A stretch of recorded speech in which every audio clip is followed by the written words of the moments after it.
Tocmai ce mă pregătesc să merg la Cluj pentru a pregăti modelele Tocmai ce mă pregătesc să merg la Cluj pentru a pregăti modelele pentru un show. De-abia aștept.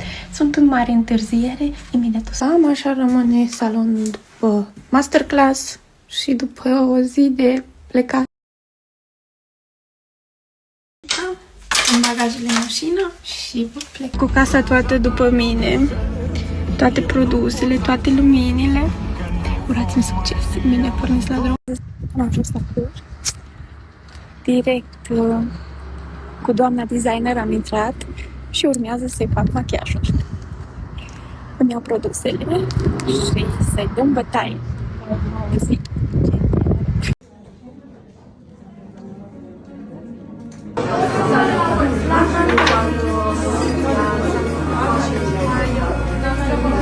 Am avut o zi foarte frumoasă, plină de experiență. Urmează să merg la mall pentru a vedea modelele pe scenă.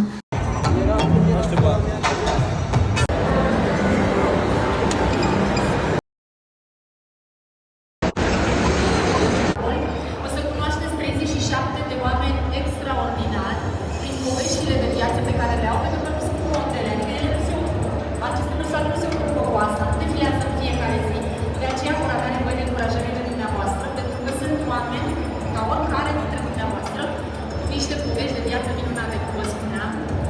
Prin urmare, nu este o simplă prezentare de modă. O să vedeți că este cumva așa, o experiență în sine. Prin urmare, vă spun, bine ați venit în universul Cardinalia.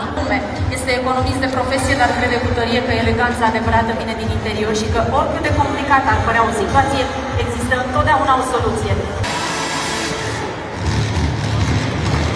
Alina Vedia este profesor, dar pasiunea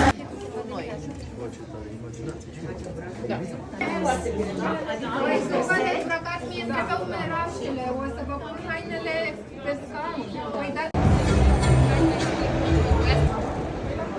Ești disciplinat, dar cu pasiune pentru echilibru și performanță. Sportivă de performanță și-a ales ciclismul ca formă de depășire continuă. În 2023 a obținut recordul național și titlul de campioană național la Campionatul Național de Velodrom, o confirmare a muncii, a ambiției și a unei voințe care nu negociază cu limitele.